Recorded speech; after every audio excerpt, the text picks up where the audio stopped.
how to survive when the system wants you dependent. The shelves are empty, and buying the wrong gear puts a digital target on your back. The world hasn't ended yet, but it's cracking. And you're trying to prepare. Smart. Except here's the part nobody mentions while you're clicking add to cart on that bulk ammo or night vision scope. Someone's watching.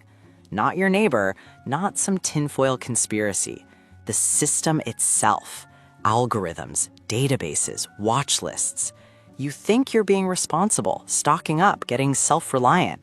But certain items, they light you up like a flare in the dark. This is the prepper blacklist, the gear they don't want you buying. And by the time you realize why, it's too late.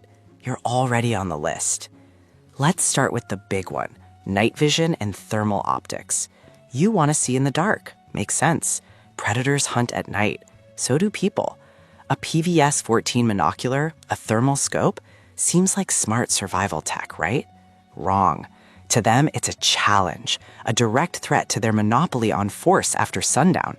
These aren't just gadgets. They fall under ITAR, International Traffic in Arms Regulations, military grade. Every single purchase is logged. Sellers keep records. Those records get shared. You're not just another customer. You're a person of interest. Why? Because you just bought the same advantage Special Forces trained years to master. You own the night now, and that terrifies them.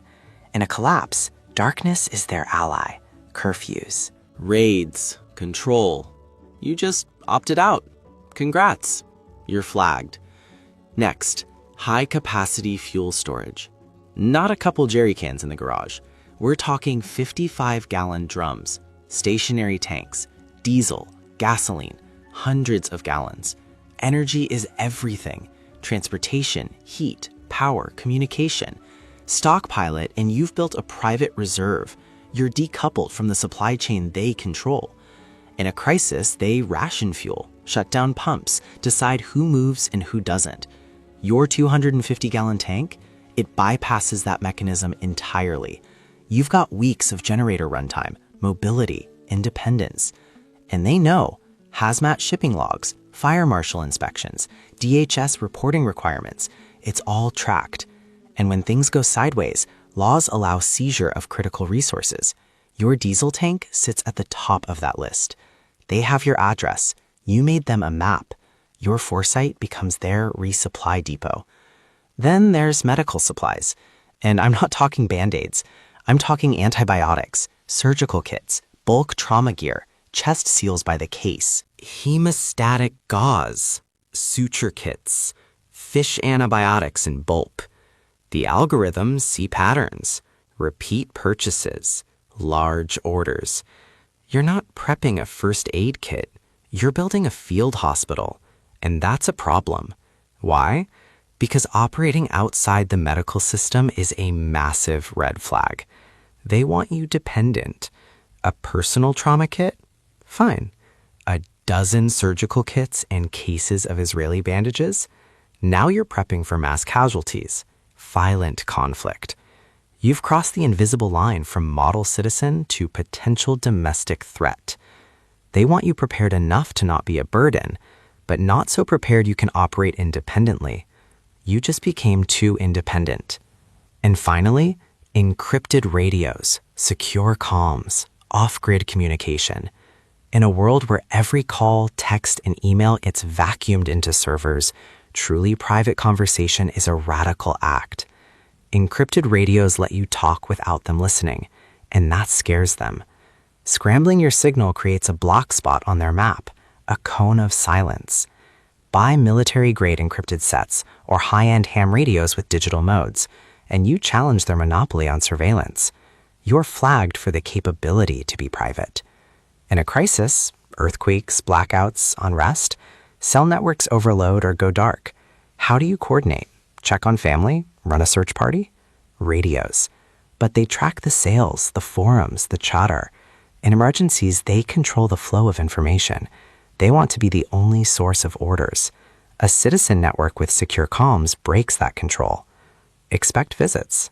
Let's continue with large-scale water filtration systems. Not a Brita pitcher.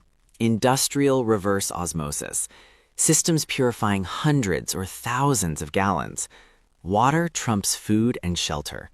After disasters, clean water becomes critical infrastructure, and critical infrastructure gets commandeered, controlled, seized. Your $3,000 filtration setup? In their eyes, it's a community asset, not yours, theirs. You built it, they'll take it. For the greater good, of course. Protective equipment and preparedness gear. Designed for safety, right? Interestingly, regulatory frameworks often categorize these items differently. In various jurisdictions, purchasing restrictions have evolved.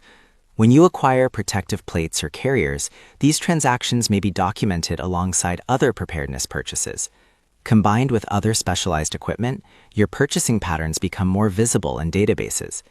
You're not just planning ahead, you're creating a detailed preparedness profile that agencies can review. Now, let's discuss ammunition supplies and reloading components. Standard quantities versus bulk purchases are treated quite differently by tracking systems. Larger volume orders and the equipment to manufacture your own supplies create distinct data patterns. Each purchase, whether factory ammunition, reloading primers, or propellant powder, generates transaction records. Financial institutions have reporting thresholds for certain purchases. Automated systems identify patterns in recurring bulk orders. This creates a comprehensive digital record of your preparedness activities. Reloading components receive particular attention since they represent self-sufficiency. Regulatory agencies monitor primers, powder, and projectiles through various mechanisms: purchase limits, taxation structures, and supply chain oversight. Each transaction contributes to your documented preparedness profile. You're building capability while simultaneously creating a detailed purchasing history that remains accessible to authorities. Drones, aerial surveillance, situational awareness, a massive force multiplier. Scout your property, check roads, spot threats at distance, which is exactly why they want a monopoly on it. Registration. Expanding no-fly zones. Remote ID broadcasting your location in real time. Manufacturers keep flight logs, GPS tracks, even video, subpoena ready. In a crisis, unauthorized eyes get grounded, confiscated, for responder safety. The real reason? To blind you, control the narrative. A drone grants you truth, unfiltered, but it leaves a digital breadcrumb trail straight to your door. Advantage and exposure. Both. Bulk seeds in small-scale farming gear. Seem innocent, right? Until shortages hit. Food independence is the ultimate leverage. He who controls food controls people.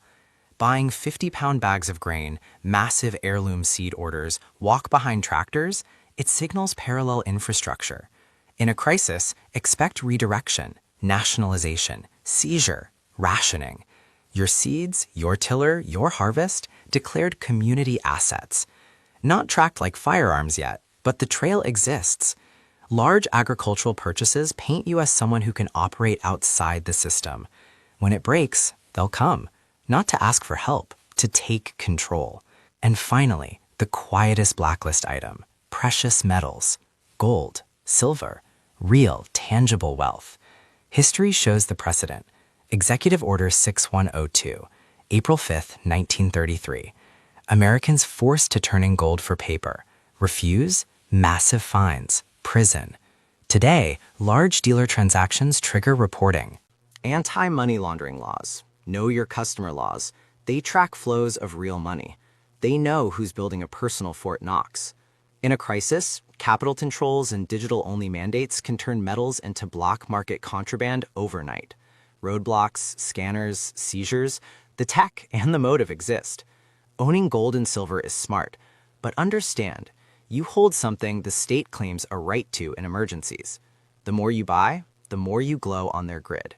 So here's the list: night vision and thermal optics, high-capacity fuel storage, certain medical supplies, encrypted radios, large-scale water filtration, body armor, bulk ammo and reloading supplies, drones, bulk seeds and farming equipment, and precious metals. Each item makes sense, but together, they build a profile. You're painting a picture, and someone is always watching. The more visibly prepared you are, the more you stand out. In a world where conformity is safety, standing out is the last thing you want. Prepping isn't just what you have, it's who knows you have it. The master skill? Operational security. Get what you need quietly, discreetly, under the radar. Your greatest strength is your anonymity. The more attention you draw, the bigger the target you become. Stay quiet, stay hidden, stay prepared. And whatever you do, don't let them know you're ready.